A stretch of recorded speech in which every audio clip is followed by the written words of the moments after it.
Hello, everyone, and welcome. I am really thrilled today to be talking about India's new privacy, the Digital Personal Data Protection Act. It was recently passed, and it's been a very long time in the making. And with me, I have Nikhil Narendran. He is at Trilegal in India. He has been focusing on the law for as long as it's been in the process, throughout the whole process, and has some really interesting insights to share with us about the law, its creation, how it's going to work, and how it might be enforced. So, welcome and thank you for joining us. And so, I'd like to start off by asking you about this law, kind of what sparked the law, because it got the process began a long time ago, and what initiated it, and tell me a little bit more about the origin of how this law came to be. So first of all, Dan, thank you for inviting me here. It's an honor and a pleasure. So to talk about the origins of law, we need to look at the origin of India's unique identity, which is Aadhaar. So the discussion around Aadhaar, which is actually a biometric-backed digital unique ID that's granted to every citizen, with now close to around 1.2 billions already enrolled. The discussion of Aadhaar started sometime in 2009 or 2010. Um, Somewhere in 2010, as a young associate who was working with my partner then, Rahul Matan, I still remember getting a call saying, look, we're going to have a new digital identity for every Indian. So we need to have a data bill. So just prepare 10 essential points that we need in a data law. And the discussion really started then, and then we went on to create a draft law, Right to Privacy Act, which was discussed and tabled before the government sometime in 2011, and the discussion, just died down because of the fact that the government changed. Further down the years, after like 5 6 years, the unique identity of Indians, the Aadhaar, had become such a massive project with close to enrollments around 600 millions Indians or so. The Supreme Court stepped in and reviewed the constitutional validity of Aadhaar, which mandated or de facto mandated that every Indian should give their fingerprints or other biometrics ID, including iris scan, and get a unique number to further avail benefits, including rations and other subsidies and other handouts that was given by the government. The Supreme Court, while examining it, examined the fact that look, there is a fundamental right to privacy, and in the judgment, as you know, they quoted you as well, and held that by a 9-judge bench, they determined that right to privacy is a fundamental right. To many of us who have been practicing privacy law and technology law for years, it is not a surprise. We always assume that it is a fundamental right. But the Supreme Court, for all intents and purposes, clarified and put to rest a long-standing debate and said, look, it's a fundamental right. And it's not just needs to be handled by in a careful manner by the state, but if private actors are collecting information, then that needs to be handled in a responsible manner. And if information assets about a person is being collected by private entities, there should be a law which dictates it. As a matter of their response before the Supreme Court, the government of India formed a committee headed by Justice Sri Krishna, who went on to create a series of consultations and an iterative process which took close to like 10 months to come up with the first modern draft law on data protection in India, and which went on for several iterations. The government came out with iterations, at least 2 iterations. It then got referred to a joint parliamentary committee. The parliamentary committee further held deliberations for close to almost a year and a half and came out with the third version of the bill as we know it. And finally, we were all expecting the bill to pass. The bill sort of looked like the GDPR. It was very similar to GDPR with several concepts, including the concept of adequacy, concept of cross-border transfer, concept of consent and other legitimate uses, borrowing heavily from the GDPR. It was supposed to be a fairly compliance-heavy regime which protected the rights of the citizens in a fairly robust manner. And suddenly we heard news that the government is dropping the idea and coming out with an entirely new framework and a new approach to data protection. Sometime earlier this year, we saw another version of the bill, which was a completely light touch framework, which led to the current iteration of the bill that we see today. It's a principle based approach to data protection, whereby a lot of details are not really ironed out in the rules. It's a very simple act running to around 45 sections, around 25 pages in total. And the Digital Personal Data Protection Act currently empowers the government to come out with series of rule and series of regulations to further define the framework within which data can be processed. So the current form of the statute as we see right now is a much more simple legislation. It's simple in the sense that it doesn't give a lot of details about how data protection will actually be regulated. It sets out some framework saying that, look, you need essentially notice and consent to process data. There are some exceptions to that general rule. There are certain rights available to the data principle, which is equivalent to a data subject in under GDPR or elsewhere. And when data is collected by the data fiduciary, they need to comply with certain requirements. Data fiduciary is the equivalent of data controller under GDPR and several other laws. So it's a very simple framework with a lot of details to be prescribed by the government at a later point of time. And this is probably the way to summarize the history of the bill in few sentences. Yeah, I noticed that there was a big change because an earlier iteration of the bill had a much more robust set of rules and requirements, and this seems very stripped down. They maintain the concept of the fiduciaries and the significant data fiduciaries, but those concepts were to some extent gutted from what they were before. And just a lot of requirements that I remember being in in the earlier version are gone. And I'm wondering, why this change? Why like strip this stuff out of the bill and make it so streamlined and weaken it, given that it looked like from the earlier iteration that there was I think at least around the world a sense that no one jumped on the law and said like this initial version's outrageous. Everyone thought, okay, this is the one that's probably going to be the law, and it seemed like that was the way things were going. So I'm just wondering what kind of sparked the new vision of how to approach this. So look, I think so one of the main reasons why this happened is because of the fact that most of the civil society thought that this bill was a good bill or the decent bill. The three iterations of the bills that we have seen. Over three iterations, we saw some principles being diluted, some new principles being introduced, etc., which is not really uncommon in a consultative process that we fairly see in a democracy like ours. But what was very constant was that after the third version of the bill came out, the consultation which was held by the Joint Parliamentary Committee was largely limited to the industry and the public sector. So they did not actively seek out to civil rights activists. They did not actively seek out to academia. They did not actively seek out to folks who are digital right activists. Instead, they spoke to all the big tech. They spoke to all the tech companies in India. They spoke to the unicorns in India. They spoke to the biggest private sector undertakings in India. They spoke to government organizations, and they spoke to digital public infrastructure players in India. And then they came out with I think they went back with the understanding that look, this bill could have an impact on the digital economy of India, right? And if they were to come out with a GDPR-like regulation, it could have an impact on the Indian economy.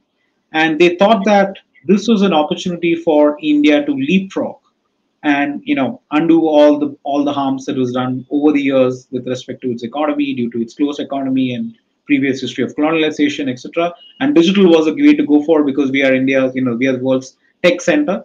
And if we come out with a very prescriptive regulation, then it could hurt our chances to become what the government calls achieve digital India dream, right?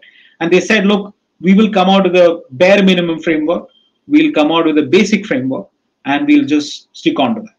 And with respect to some of these aspects, Professor Dan, one thing to remember is, look, most companies, especially US companies and companies from UK, were extremely upset with the cross-border data restrictions, especially the one which spoke about the fact that you need to hard localize data, which meant that some of the data could not even leave the shores of India, and certain data has to be soft localized in the sense that copies need to be kept in India.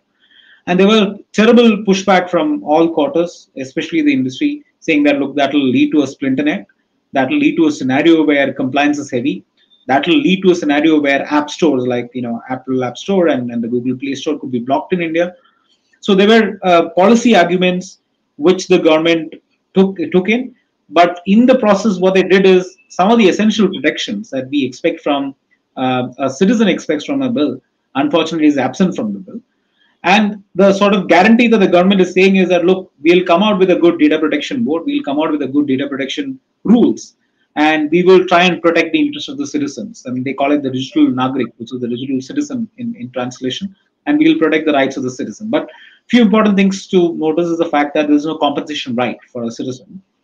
And that's probably one thing that many thought was seriously lacking in this version of the bill.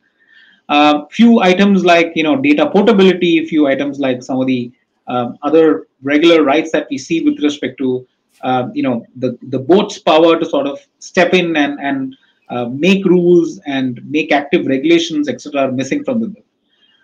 Independent authority of the board is another questionable aspect relating to this bill, because it's appointed by the government.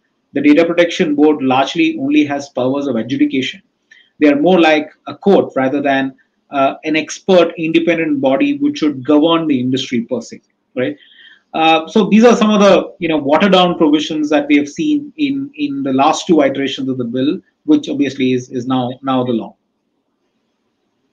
So I'm curious to just get into and drill down on some of the things that are in the law, some of the things that survived and stay in this law. And basically, we have on the law, a scope that's extraterritorial, but there are, special exceptions for outsourcing. And I'm wondering if you could talk a little bit about the scope of the law, what it applies to, and what it doesn't apply to. Sure. So it applies to any sort of data processing in India. But the exclusion to that rule is the fact that if you're processing data in India, either as a controller or as a processor, and that processed data belongs to, let's say, a US citizen, the bill doesn't apply, right? So which means that it applies to all sorts of domestic data processing in India, except the BPO operations, or even controllership exception is also given. For instance, let's say a US employee, a US employee's data is processed directly by an Indian insurance company, right? That is also not covered under the ambit of this regulation. Having said that, the other important aspect to look at is the extraterritorial application. Extraterritorial application, the Act has extraterritorial application, and the way it works is that if you are providing services in India, services to data principals in India, and you're processing data anywhere else in the world while providing those services or goods or services, then the Act will apply to such processing. So that construct is slightly similar in terms of the previous versions of the bill as well. It's also slightly similar to the concept that you see in GDPR as well. And even for that matter, the term processing is largely applies to most of the automated processing, but it doesn't apply to a manual processing per se, right? So that's largely the scope and extent of the Act itself. And then there are several exclusions that the Act has based on certain principles. One of the principles is the fact that if you're processing data for domestic purposes, then there is an exclusion. If you are largely processing publicly available data, then the Act doesn't apply to such instances. One important catch here is when they say publicly available data, it's not all publicly available data. It's only those publicly available data which has been put out by the data principal herself. So for instance, if I am putting out my data online. I click a selfie and put it on Facebook, and if a search engine or an AI algorithm indexes that, that's all right. That's not covered under the ambit of the act. But if, let's say, you and I, Dan, we meet in maybe in DC in November, and we take up, I take a picture of you, and you take a picture of me and put it up, then that exception doesn't apply. So in the sense that publicly available data is fairly narrow, and it only applies to those data that's put up by the data principal themselves. So this is one of the important exceptions that the Act covers. There are also several exceptions for certain specific rules per se. For instance, there are specific exceptions for employers from taking consent if you're processing employee data. There are exceptions where if the state is processing your data, the government is processing your data. There are some exceptions. If it's for enforcement of a legal right or a claim, there are a few exceptions. But there are some other lack of exceptions which are also quite problematic. For instance, typically in a data protection regulation, you would expect some sort of an exception for journalism, right? A journalist's right to use personal information if they are reporting a story which is of public importance is a reasonably expected exception that you would find in data protection law coming from a constitutional republic. But unfortunately, we don't have that exception, which also raises questions on the impact that will have and the impact that will have on free speech and the chilling effect thereafter. So one other thing I noticed in the law that's different than a lot of other laws is that there's no special protection for sensitive data. And I'm wondering, do you have any sense of why that's not in the law? I'm actually generally not even a fan of sensitive data. I just wrote a paper critiquing it, but I'm just curious what the sense was to why not. So interestingly, they've it's very likely that they've also swayed by your argument, right? So look, I think there has been this. So if you remember the previous construct of the bills that we had, previous construct in the bills, there was personal data, then there was sensitive personal data, then there was a further category called the critical personal data, which is subject to some very high degree of compliance if you are processing this data. So the government took a step back and said, look, what are we trying to achieve? Are we trying to just increase the compliance cost for the companies by coming out with a list of what is sensitive personal data? What are we really achieving in terms of while processing sensitive personal data? Instead, let's just focus on sectors where we need to be mindful of. So sensitivities now, as a concept, exist in the Act. It exists in the classification of significant data fiduciaries, which, if you may remember, Professor Dan, was a construct which was there in at least the last few versions of the bill. So essentially, if you are a company which processes sensitive data, or the volume of such sensitive data is high, if you use high technology, for instance, AI or facial recognition or other biometric technologies to actually process data, then you're likely to be classified as a significant data fiduciary, and the government may impose higher obligations on you. But let's say that if you are an employer which is just processing biometrics for attendance marking when you're coming to office, then the government said, look, it shouldn't apply. So that's the way they've sort of thought about it. It's sort of like they said, look, we may want to narrow down on certain specific companies due to the nature of data processing activities that may have. And we may even look at the sensitivity of the data that they process and treat them with stricter compliance. But we are not going to let everyone be viewed in the same lens and increase their difficulties with respect to classification and categorization of data. It's an interesting thing that, look, while there were many concerns from the industry as a whole, and like I mentioned, the last consultation was largely with the industry. I mean, no one else. The civil rights, the civil society was not just consulted at all. There was no real argument from anyone to drop sensitive data, sensitive personal data from the ambit of the bill. It was more like a move which was done by the government, quite unexpected for that matter. But these are the reasons that I heard from some sources within the government itself. And the other interesting thing is, I think it is not necessarily a bad outcome if he sort of try and decide that look, uh, because the other way to sort of we are sort of expecting is we also have a new bill called the Digital India Bill, and there could be some regulations on emerging technology under the bill. Um, and government may try and regulate some of these emerging technology there as well. So I think that seems to be the thinking of the government. It was not really a big ask from the industry.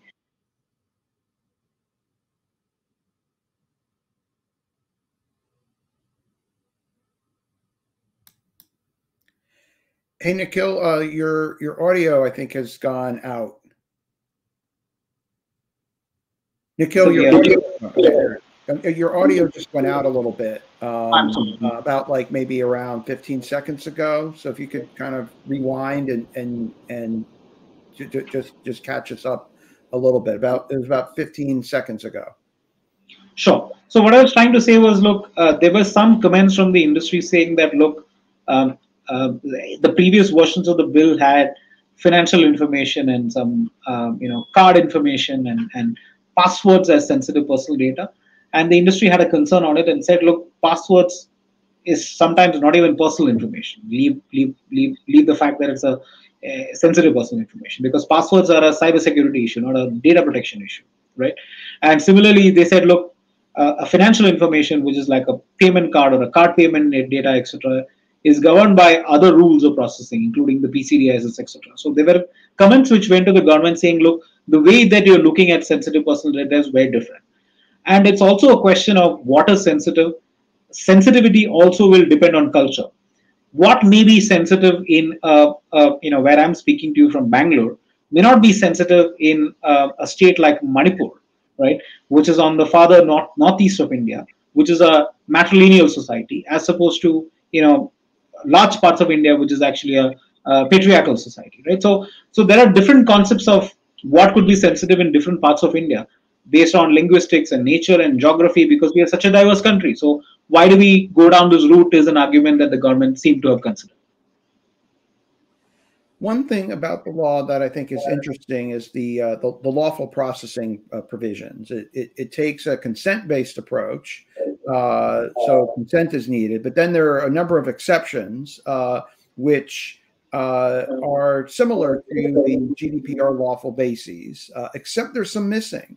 And I noticed that there isn't contractual purposes or legitimate interests, which are one of the most broadest and most widely used bases to process data in the GDPR. So I'm wondering, in this way, the law might be stricter than the GDPR, might be more limiting on how data can be processed. And I'm wondering what your thoughts are on this and how companies are going to proceed. Because if a company does not get consent, it's going to be very limited in its ability to process data. So it's a look, it's one of the I would say one of the biggest drawbacks of the act, if you look at it from an industry's perspective, right? So the act places a heavy reliance on notice and consent for processing data. You can give a notice, you can mention the specified purposes for which the data is processed, and use the data for only those particular specified purposes. Other than that, there are very narrowly defined exceptions available to you to process data. If you are in the private sector, right? So if you are industry, then you can either give notice and take consent, or else you can look at some of the provisions available to you. One good thing that the Act does is it sort of recognizes the fact that an employer needs to actually process a lot of personal data of employees, and they have given an exception to that. It's limited to employment purposes only. For instance, it doesn't apply to candidate data. It doesn't apply to alumni data. It doesn't apply to data of your subcontractors and vendors. But if you're employed by an organization, that organization can process your data without consent. The other narrow exception, which is largely available to private sector, is where there is a specific voluntary basis of voluntary provision of data by the data principal. So, for instance, if I am going to a pharmacist and I'm buying some pills, and I want to receive the invoice in my WhatsApp message, I can give my number, and he can just send me the invoice in my WhatsApp number. But that pharmacist cannot use that data for any other purpose. He cannot send me SMS or targeted SMS or other WhatsApp communications using the number that's collected unless he takes my notice and consent. So it's a very narrow provision called voluntary provision, which is available. And there are a few other exceptions, like I mentioned. The state exception is there. The state government and the central government can use the data for purposes which are defined by law. There are exceptions for investigation of offenses and crimes. There are aspects relating to fraud, which is some sort of an exclusion or an exception that the government may come out with. And one other interesting exception is that if your data is needed for medical emergency, that's allowed. In case you are suddenly being brought to a hospital, or if there is a pandemic, then these sort of consent provisions do not apply. On the question of why it is like that, it's a very interesting cultural aspect which has sort of driven this decision the way I think about it. Right from the time Justice Sri Krishna was talking about this bill, there was a resistance or reluctance, even from Justice himself. He's such a learned man, he's such a wonderful judge and such a brilliant mind. He himself have personally told me that, look, if legitimate use is actually being given as an exception, we are not sure how culturally Indian firms or Indian companies will actually use it. So I can probably see it because in Europe, for that matter, in EU, legitimate use is basically used sparingly with a lot of caution. The question is culturally whether the Indian companies will actually use it with caution, which somehow prevented him from even putting that as an exception under the bill. But at least he gave some much more, more grounds for legitimate use, which is also absent in the last version of the bill. Probably this thinking just carried over, and the government, for some strange reason, was just not willing to listen. And this is one of those points where I had also directly through clients, to various industry bodies, have put in a lot of comments to get us more exceptions with respect to legitimate use, because I am someone who believes that having too many consent clauses, consent mechanism, will actually dilute the concept of consent itself. And I'm someone who truly believes in consent, but it'll lead to consent fatigue, and it'll lead to unnecessary situations where consent totally becomes meaningless at certain levels. So though we all advocated for it, the government never really listened. And probably one of the reasons why the government has that in its mind was due to the fact that there is this concept of consent manager, which is finding its place in the Act. So consent manager, for everyone's benefit, is part of the digital public good story that India is sort of pushing, even at a G20 level during India's presidency. So the government has come out with an architecture called the Data Empowerment Architecture and Protection Architecture. Professor Dan, we've spoken about this before at many events before.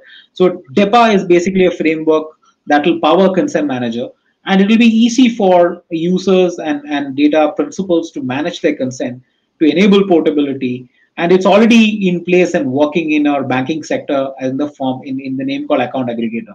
So to put it simply, it's very similar to the open banking initiative by EU, but much more advanced, and it's already running in practice, processing several millions of transactions on a weekly basis. So similar sort of model will be implemented, which the government thinks that will actually give the user a lot of agency. And that's probably the reason why they have placed so much reliance on consent itself and not on legitimate use.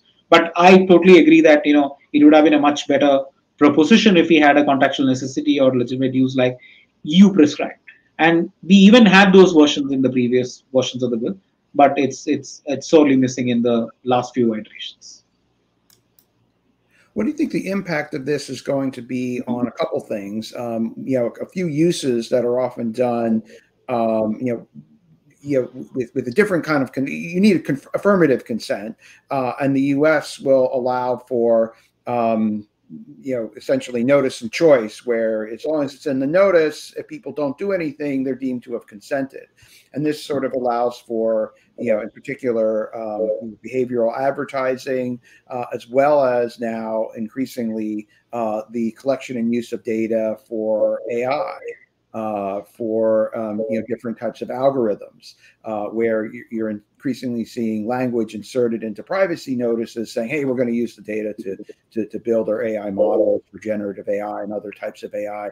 And I'm just wondering now, are those uses going to be difficult in India, given that you need the affirmative consent? So now you're going to have to get everybody to opt in to uses like that.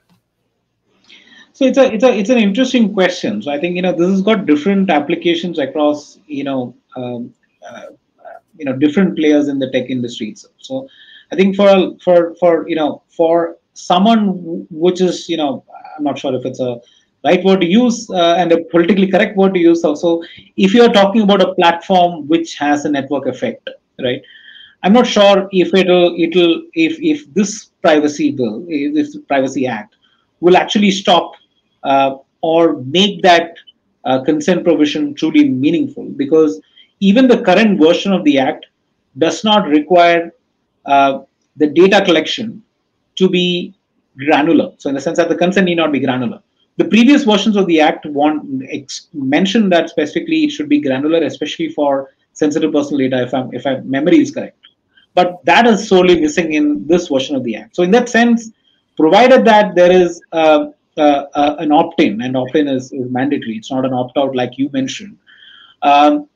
Provided that there is an opt-in and there are serious benefits that's accruing to a customer by being part of a network, whether it's for messaging, whether it's for shopping, whether it's for other content, for large parts, I'm not sure it's going to make such a big difference practically for some of the bigger players. Of course, it'll help in spreading awareness. It'll help in spreading. They need to come out with specific notices which call out the fact that now this data will be used for AI algorithm training, would need to be explicitly made clear to the users. But other than that, I'm not sure whether it will lead to a scenario where folks will actually opt out of availing services. But opt-in, currently the way it works, it's an interesting aspect where opt-in works for future processing of data, which is after the act has come into force, which is prospective processing of data. Whereas opt-out is a condition that will apply to retrospective processing of data. In the sense that if you collected the data, if you collected personal data based on consent before the act came into force, there is a provision in the act which allows you to go to the user and give them a notice and continue processing that data until the user withdraws her consent. So this is a very interesting feature of the act. So which means that, look, the data principals should be given a choice and given them information about previous use cases of data collection. And interesting thing is, the standard of consent is not really defined. So it need not be that it should be a consent which is an explicit consent if the data collected under the current regime, which doesn't really require consent for personal information. Even an opt-in consent, or even an opt-out consent for the previous regime could be used to continue processing this data for retrospectively collecting the data under the DPDPA. I noticed in the enforcement provision a couple things. One is, the fines are very hefty, which, it's strong fines, relative to a lot of privacy laws. I mean, it's hefty fines. But I didn't notice anything about, individual rights of action. I'm curious, if an individual wants to take action, like what their, how would they go about it? Do they just complain? Can they get individual damages? Can they sue? And then also, I'm just curious too, does your constitution apply beyond the government to private sector companies? Would it apply to a foreign company, for example, that does business in India? And then are there remedies under the constitution? So could people sue outside of the law for privacy violations based on the right to privacy that was it's in India's constitution. So I'm curious how this all works, and in particular, generally from the individual's perspective, can they use the law? Can they use other things? So, the very interesting aspect about the law is that it doesn't give a compensation framework for individuals, and there is no real right available for an individual to take a company to court when it comes to enforcing their fundamental right to privacy. The law, despite the fact that that was stated intention when we started discussing this law, does not unfortunately provide that opportunity. And the way that, in that sense, I think it's a serious lack from the part of the government that there's no such right available to the citizen. The other interesting aspect is the rights that are available to citizens is that if their rights are infringed, they can go to the grievance redressal forum, which is established by a data fiduciary. They can make a complaint. If the complaint doesn't get resolved, then they can approach the Data Protection Board, which is the enforcement authority, and the board may investigate it. And during the time of investigation, they can decide to levy a fine on the company, which is on the data fiduciary, or else the matter could literally be solved. The data fiduciary also has the opportunity to go and do a voluntary undertaking where they say that, look, sorry, I made a mistake, and sort of withdraw from that proceeding altogether by imposition of a relatively small amount of fine in the process. That's a sort of process that the Act describes. It effectively bans the jurisdiction of civil courts, which is not very unusual in specified cases such as this. It's very common in Indian laws to actually ban the civil court's jurisdiction when there is a specialized law. But even in those laws that we typically see a right of private action being recognized, but the Act does not unfortunately recognize it. Now, with respect to the constitutional question, it's a very interesting question, Professor, because historically, the courts have come down heavily on government and instrumentalities of state when it comes to aspects relating to enforcement of fundamental rights. And we've got an evolved jurisprudence whereby state has been held liable from all aspects, including for breach of right to privacy, including for granting of compensation, including for aspects relating to unauthorized interceptions. There are existing case laws in India. Having said that, it is not really strong when it comes to enforcing it against private parties. So there are few case laws. There are few case laws which include some judgments by the High Court, some judgments in passing by the Supreme Court, where the court also mentioned that it is possible in certain instances where the private party is acting like a state, or whether they have the powers of the state, where they have that level of control over the citizen that we are talking about, then there are instances where that theory could apply. But it's not an easy litigation to win in a constitutional court. It's going to be ironed out in terms of constitutional first principles with a lot of debate. So in that sense, there is some level of disenfranchisement that has been done by this particular bill, this particular act, Data Protection Act. The previous version of the information technology rules, which govern data protection in a limited framework, but actually gave the citizens a right to go and seek compensation from an adjudicatory body. It was not working very well. The enforcement was literally very lax and all over the place. But at least in theory, there was a right of private action which is available to Indian citizens. But with this new bill, even that action that right is now unfortunately taken away. So I'm just curious how the act interplays with the constitutional decision, especially when it comes to the government, because if now people really don't have much of a way other than to complain to the board, and then that is a body that is essentially very heavily controlled by the government. Do people really have a way to redress their right to privacy if the government doesn't, they can control whether or not people would get that redress?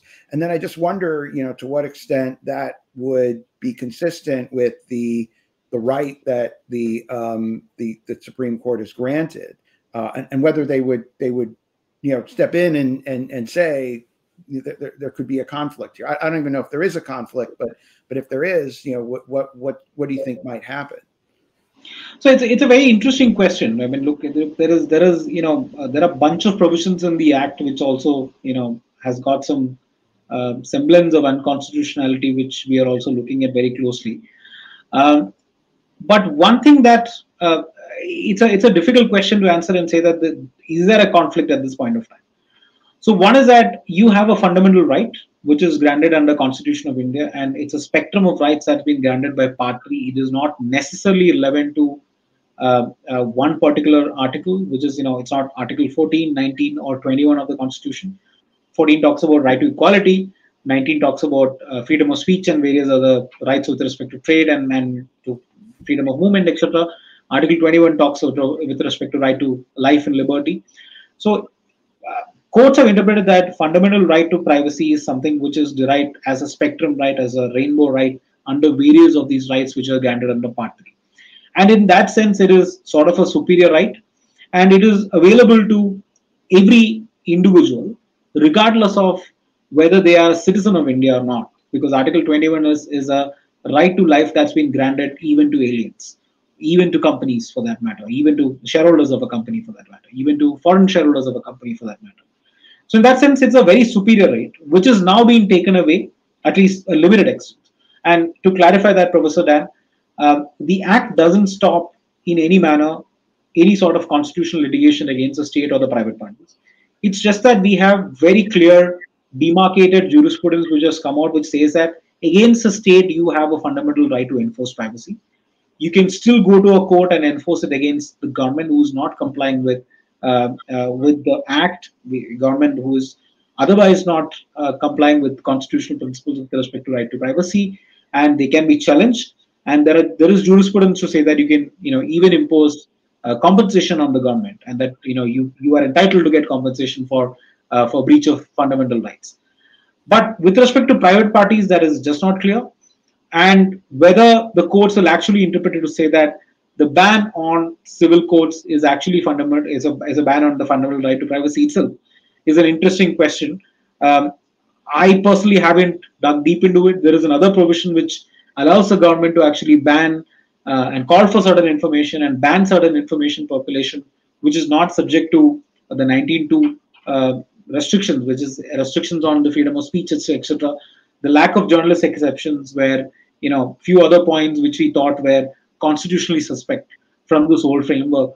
But looking at it together, I think it looks like a potential constitutional challenge could be mounted against the Act based on these fundamental principles.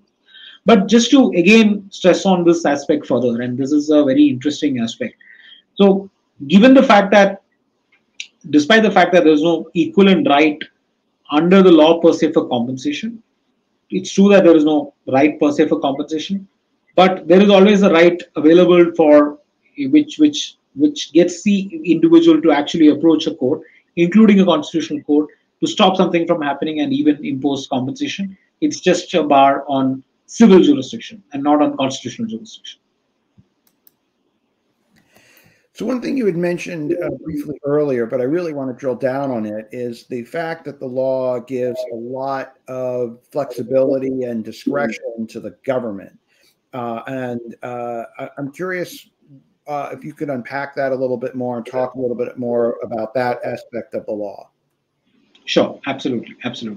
So Professor, so one of the most, if you just speak to most companies in India, in fact, rather than many foreign companies as well, US companies, they say that, look, it's such a pleasure because there is a law which doesn't say much. It talks about compliance in a very easy manner. It's based on first principles. But having said that, speaking from the lens of not just a lawyer who practiced technology law, a lawyer who's been working so closely on privacy and data protection, I'm not fully convinced about that argument. The problem is that the law only talks about some of the first principles, and close to around 30 provisions of the law will be further explained or further legislated per se by the executive itself, which means that there's a lot more of power which is being granted to the executive, the government, to come out with rules which will govern how data processing works, which to my mind is not a good thing because of the fact that there are no fundamental guardrails that are mentioned in the statute with respect to where the government can go. So depending on the sort of officer or the sort of government in power, the pendulum could swing either ways, right? So you could have an extremely harsh regulation on the industry. You could have an extremely liberal regulation coming from the government, which in fact does not protect the privacy of the citizens at all. So to my mind, it could go either ways. And typically, an act which does not prescribe the guardrails, where the parliament is seriously deliberated and come out with that act per se, it actually speaks not of a success, but it actually points to a failure. That the government is often probably unwilling to take a stand at the parliament, but they are saying, look, now give us more power, we'll decide how to go about rule making, and there are no real guardrails other than the fact that constitutional principles should continue to govern it.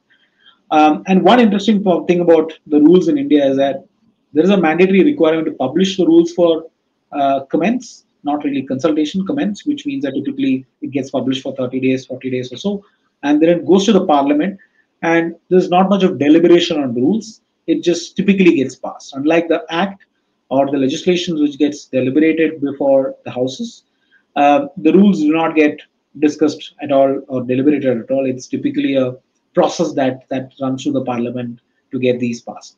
So in that sense, there is no further checks and balances from the legislator that will come, and that's a serious problem with the bill, the way I see it, and it could go really either ways.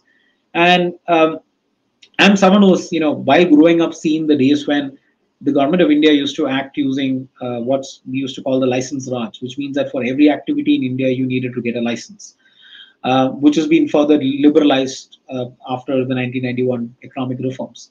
So, in some way or the other, it could potentially lead to a scenario where a sector which is hitherto unregulated is now need to sort of dance to the tunes of the government and the whims and fancies of the executive at that time, because of the fact that the government could go either ways, extremes, and without any sort of checks and balances. And that's what my biggest concern about this aspect of the bill. Do you think that some rules are going to be forthcoming? And I guess in the immediate future, I mean, if you had to predict, which way the pendulum might swing, what kind of rules do you think we're going to see?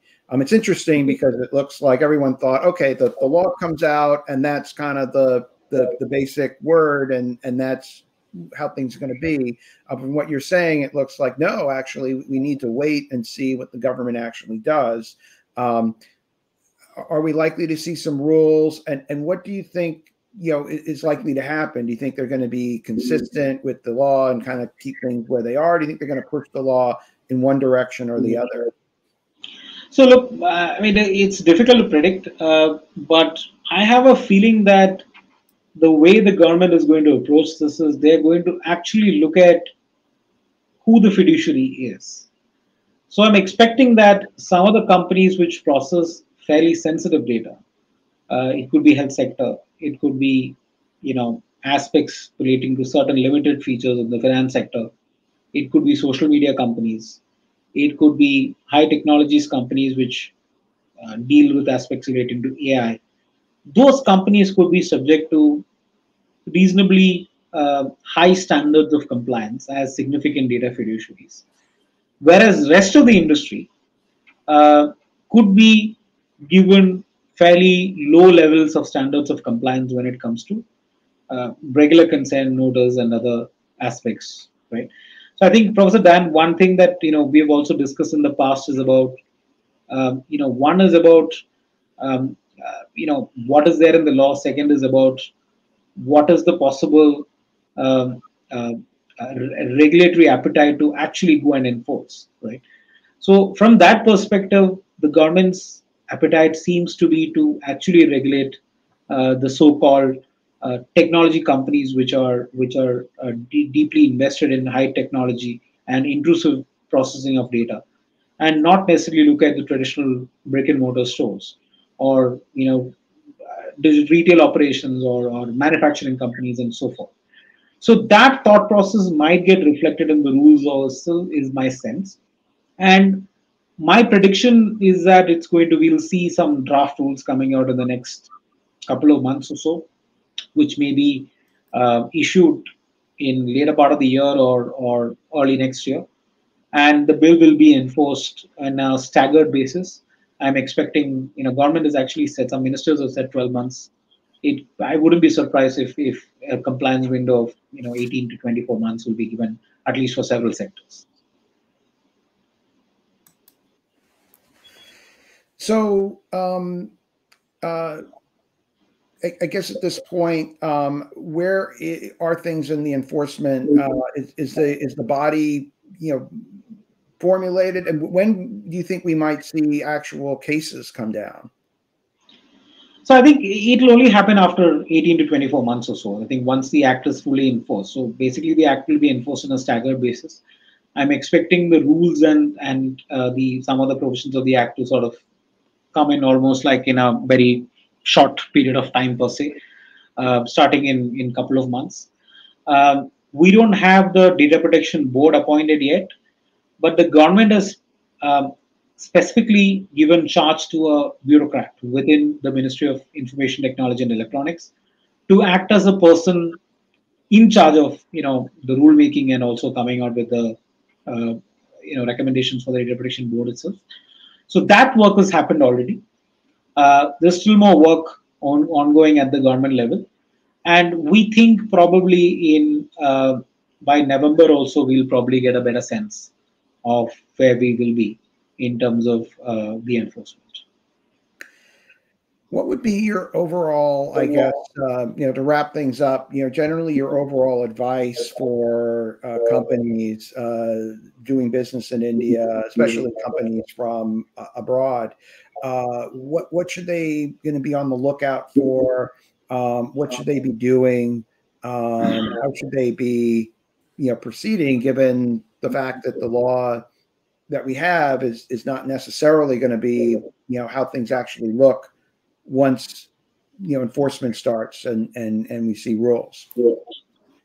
So I would say, look, so I think I'm assuming that the companies that we're looking at who are also present in India would have some level of compliance with respect to data protection, right? So especially US companies or companies in the EU region present in India will have some level of compliance either with California or with GDPR or with Singapore.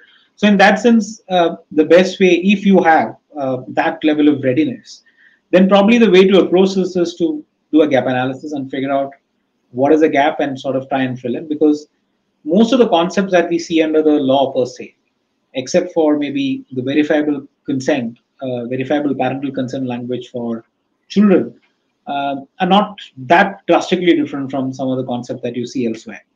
Even for that matter, there are COPA and other equivalents as well which will apply. So if you are compliant with certain sectoral laws or with GDPR, then my recommendation would be to do a gap analysis. There is no need to really worry because of the fact that there will be enough time that's given for compliance.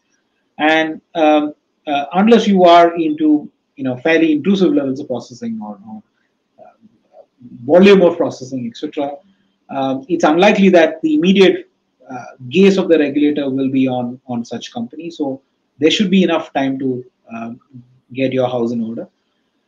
If you are completely non-compliant with any of the other provisions, other act, which I'm not sure how many of them will be, then I think it's an entirely different conversation. I would say start paying attention to the act itself, start paying close attention to the rules, and try and see if you can start implementing and do a data map, analyze where you stand in terms of your current practices and procedures, and start implementing measures. And I'll also say that look, the real heavy lift is mostly needed from a B2C perspective. From a B2B perspective, things are largely okay unless you are creating a product, right? And that product has got a chance of being classified as a fiduciary as opposed to a processor, right? That's we typically rely on the essential means test under the GDPR to actually. There's no guardrail given under the Indian law, but that's what we typically follow to say that look, if you decide the why and the how, and not just the how, then you're probably a fiduciary and not a processor. So that sort of an analysis, something that you should do at your end to figure out where you stand and what's the compliance coming your way. Yeah, I think from what you said before, probably the biggest thing that companies are going to need to do is figure out consent. They have a reprieve from the data they have, but companies that are constantly getting new data, like a big platform, we probably have to now figure out, okay, we've been using legitimate interest under the GDPR is the main way we're legitimizing this collection and processing it. Now you don't have that, so they're going to have to come up with some other way to shift that to consent, with a blanket consent or some kind of consent. But I think they're going to have to make a change if that's their way, if that's their legal basis. Absolutely. Thank you so much for joining me. This has really been fascinating and educational. I've learned a ton, really got a lot of context to understand this law. So thank you so much for joining us and for your insight. Thank you. Thank you, for inviting me. It was a pleasure and an honor, and really enjoyed the conversation.